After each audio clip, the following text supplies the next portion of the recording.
Petrol ऐं बिजली जी क़ीमतुनि में इम्कानी इज़ाफ़े सबबि अवाम सख़्त परेशान आहे। महांगाई जे मारियल अवाम निगरां हुकूमत खां रिलीफ जो मुतालबो कयो आहे। इन हवाले सां वीडियो लिंक ते मौजूद आहे कराची मां धरती टीवी न्यूज़ जो रिपोर्टर इमदाद सुमराजी। इमदाद जी बिल्कुल नाज़रीन, अवांखे ॿुधाईंदा हलूं त हिन वक़्तु मुल्क में महांगाई जेको आहे सो उहा अरूज़ ते पहुची चुकी आहे। निगरान हुकूमत में जेको आहे पेट्रोल जी क़ीमतुनि तोड़े बिजली जी क़ीमतुनि में जेको आहे उहो इज़ाफ़ो कयो पियो वञे।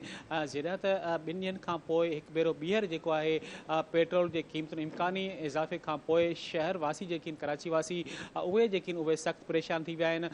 जॾहिं तव्हांखे इहो ॿुधाईंदा हलूं त निगरान हुकूमत पारां पूरे मुल्क में बिजली जे क्रैकडाउन ख़िलाफ़ जेकी गैर क़ानूनी कनेक्शन जेकी उन्हनि हया आहिनि उन्हनि खे जेको आहे सो निगरान हुकूमत क्रैकडाउन करणु शुरू करे छॾियो आहे। कराची में जेको आहे गैर क़ानूनी कनेक्शन ख़िलाफ़ के इलेक्ट्रिक जेको आहे सो हिन वक़्तु मुतहरिक थी वई आहे।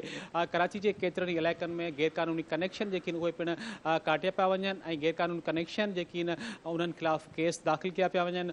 महांगाई जी सूरत हाल ते असां हिन वक़्तु कराची जो जेको आहे सो हिकु समाजी अॻुवाण सां गॾु मौजूदु आहे। महांगाई जे हवाले सां उनखां पुछंदासीं त उनजो कहिड़ो मौक़ुफ़ आहे। सर ये बताएं, अभी कुछ दिन के बाद पेट्रोल फिर महंगा हो रहा है, तो जाहिर सी बात है पेट्रोल महंगा होगा तो आम चीज़ें जो है वो बहुत महंगी ऑटोमेटिकली महंगी हो जाएंगी, तो आप क्या कहेंगे? आप मैं ये कहूँगा कि आवाम को कोऑपरेट करना चाहिए। वो उनको मालूम है इन नाजायज़ कनेक्शनों से तो आवाम जो है बिल का बोझ उठाते हैं, क्योंकि हमारे यहाँ जो नाइंसाफ़ी है कि जो लोग नाजायज़ कनेक्शन लेते थे और नाजायज़ कनेक्शन है, देखें हैदराबाद जाएँ एक घी की मिल है जिसके अंदर वो लगी हुई है बाकायदा पूरी पीएमटियाँ और बिजली का निज़ाम और गैस का निज़ाम उस मिल की बाउंड्री में लगा हुआ है।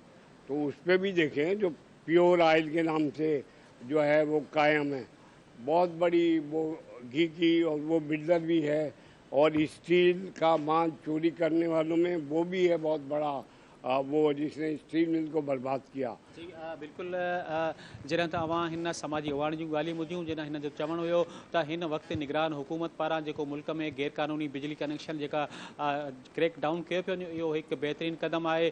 हिन जो इहो बि चवणु हुयो त हिन वक़्तु मुल्क में महांगाई वधी वई आहे। निगरान हुकूमत खे घुरिजे त मुल्क में जेको आहे आवाम खे रिलीफ ॾियण लाइ जेको आहे जेकी महांगाई कई वई आहे उन्हनि में जेको आहे सो पिणु लात कई वञे, पेट्रोल जी क़ीमतुनि में लात कई वञे, बिजली घरा बिल जेके आहिनि जेके टैक्स आहिनि उन्हनि में जेको आहे सो लात करे आवाम खे जेको आहे सहूलियतूं फ़राहम कयूं वञनि।